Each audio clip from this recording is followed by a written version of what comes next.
What's up, Knights, and welcome to The Table. Demon Slayer Season 3 is finally here, and so we here at The Table thought it would be helpful if we recapped everything that's happened in the Demon Slayer anime so far. As an added challenge, I decided to do it all in under 15 minutes. So focus your breathing and let's get started. The world of Demon Slayer is a dark yet interesting one. The premise is that there are demons, there are regular humans, and there are demon slayers. The demons, save for a select few, are an evil group that relish in the opportunity to kill and eat humans. The humans are just living their own lives, minding their own business, most of them oblivious to the existence of these demons. And the demon slayers, well, they slay demons. The demons are mostly immortal and are very difficult to kill. They have super speed, strength, and various other abilities. They also can heal from any injury quickly. Demons are susceptible to sunlight, however, and they will die if they get caught out in the sun. Slaying a demon is no easy feat and requires the use of a Nichirin sword. The Nichirin swords are made from a special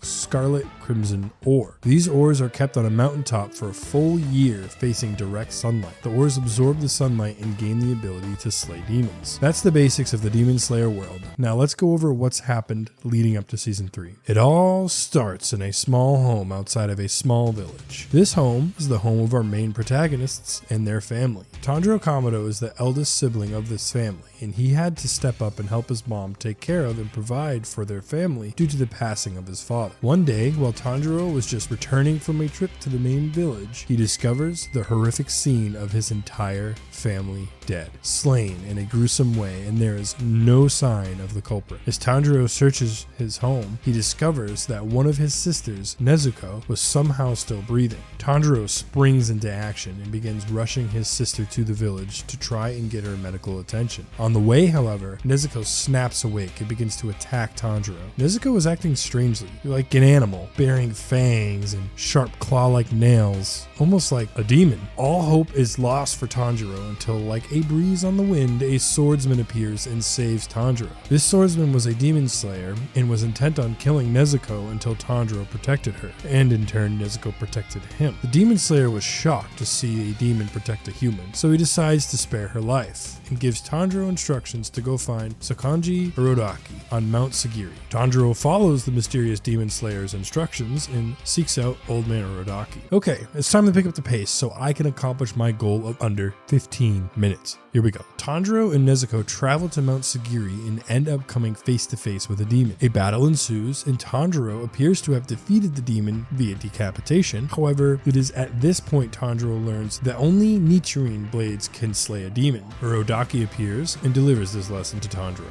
With the appearance of Urodaki and defeat of the demon finally accomplished, Tanjiro and Nezuko follow Urodaki back to his home. Tanjiro begins his intense training under Urodaki, and Nezuko takes a 2-year-long nap. That would be terrible. I'm being sarcastic. That would be awesome. Tanjiro learns special breathing techniques to drastically increase his fighting capabilities. Towards the end of Tanjiro's training, he is challenged to cut a giant boulder in two. He ends up meeting 2 former students of Urodaki, and they help him train. Finally, Tanjiro is able to slice the boulder, and the 2 students turned out to be visions. They were never actually physically with Tanjiro. Tanjiro travels back to Urodaki's home, and it's time for him to take his last step in becoming a full-fledged demon slayer. He says his goodbyes in a very touching moment and heads off to participate in the final selection, an exam to determine if he is deserving of becoming a demon slayer. The exam is simple to explain, but maybe not to pass. To pass, you must survive 7 nights on a mountain with a bunch of demons running around. There are other potential demon slayers on the mountain, but they are under no obligation to help anyone other than themselves. Tanjiro clashes with a big, fat, ugly blob demon who killed the 2 former students that he saw in his visions and received help from. We meet some other young demon slayers at the end of the final selection. We'll get to them later. Tanjiro selects his scarlet ore for the forging of his Nichirin blade, and thus our main character is finally a full-fledged member of the Demon Slayer Corps. Tanjiro travels back to Urodaki's house, and Nezuko is finally awake. Hey, you. You're finally awake.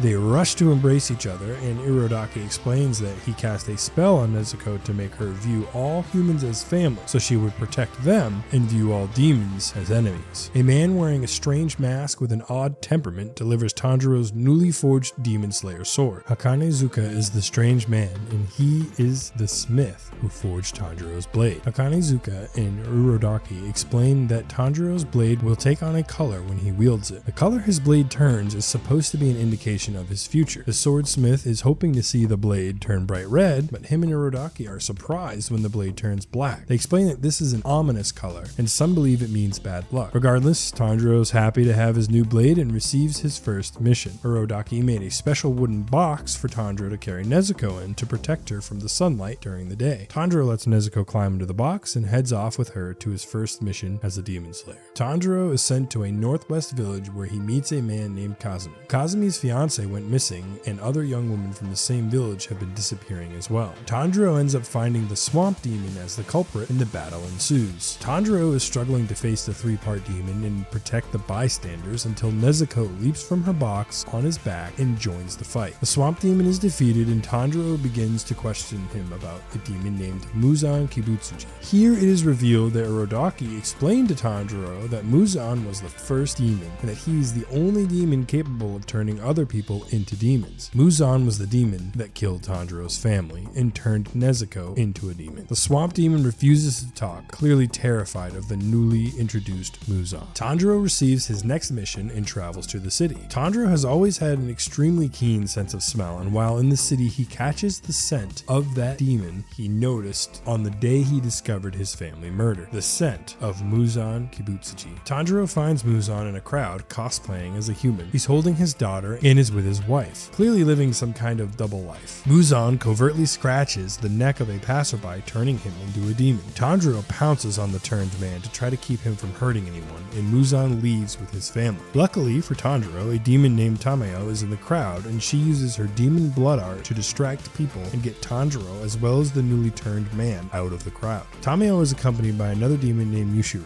Yushiro leads Tanjiro and Nezuko back to Tameo's house, where they all discuss what to do next. Tameo and Yushiro are demons, but they also seek to destroy Muzan. Tameo mentions that there may be a way to cure a human who has been turned into a demon, but that she will need to research demon blood more to find out. Tanjiro agrees to help Tameo. Their meeting is interrupted, however, by two demons named Susumaru and Yahaba, who claim to be members of the 12 Kizuki, Muzan's 12 strongest demons. The battle is a tough one, and our heroes are pushed to their limits, but end up victorious. Tameo reveals that these two demons were not members of the 12 Kizuki, because if they were, their eyes would be numbered. Tanjiro and Nezuko bid farewell to their new demon allies and head off to their next mission. Okay, time to kick the pace up even more. I'm very fast. I'm like Forrest Gump. Except, I am not an idiot.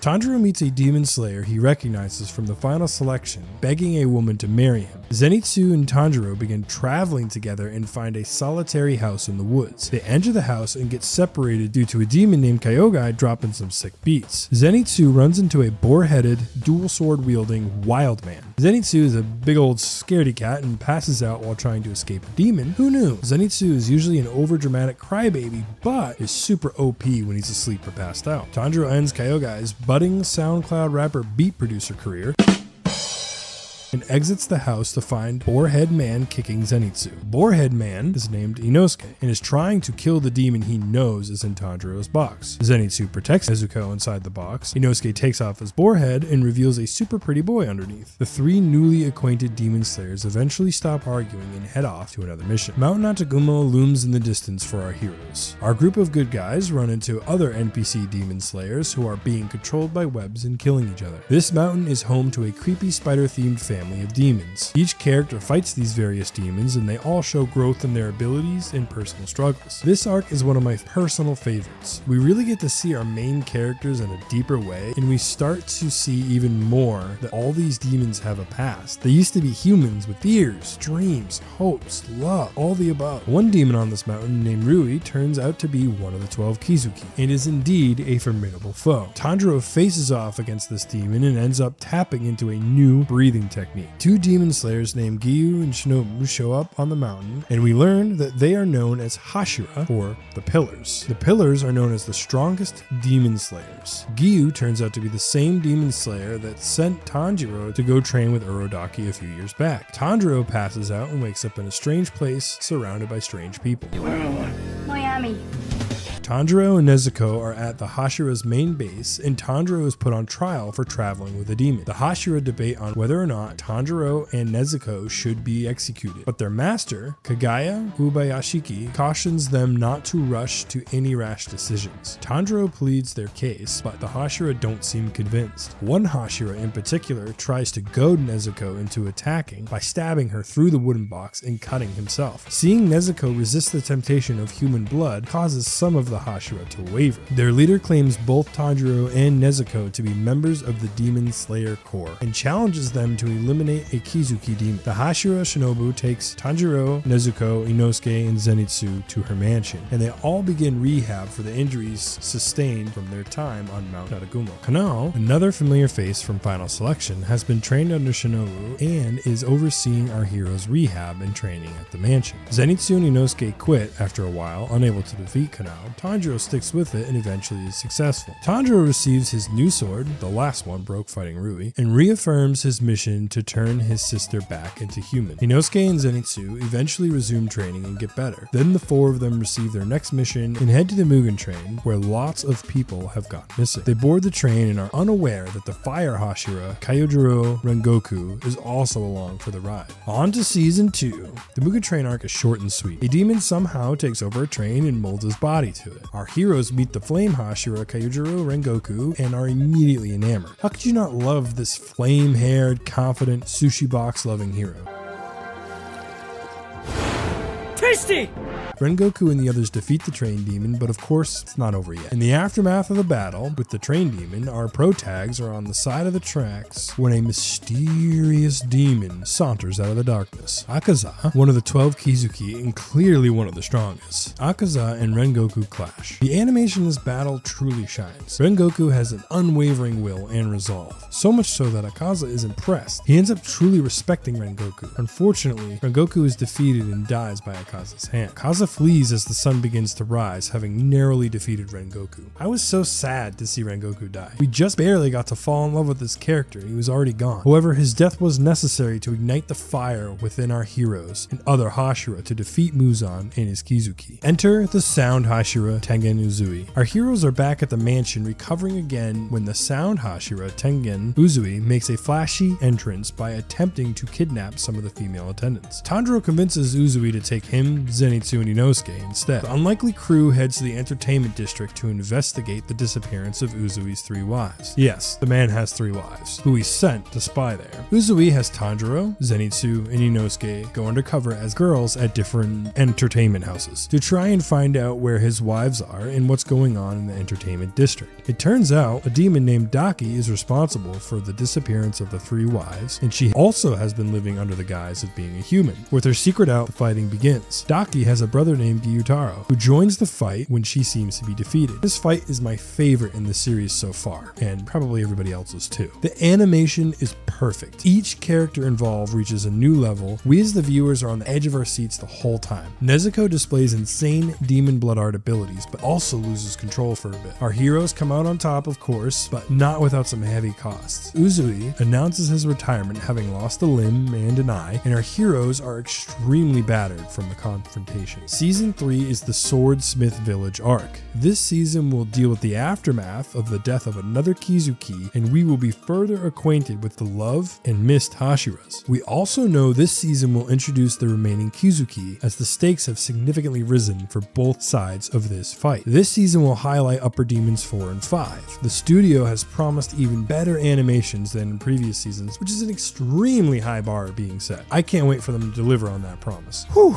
Well, we did it. A recap of Demon Slayer seasons 1 and 2 complete. I know I left out some of the details, but hopefully I covered all the big stuff to help you get back up to speed before diving into season 3 of Demon Slayer. That was a lot, so thank you so much if you watched till the end. If you found this video helpful or entertaining, please leave a like and subscribe to the channel if you haven't already. It really helps us out. Thank you so much. Are you excited for Demon Slayer season 3? Can they deliver on their promise? Even better animation? Let me know in the comments. Thanks for watching, and I'll see you in the next one.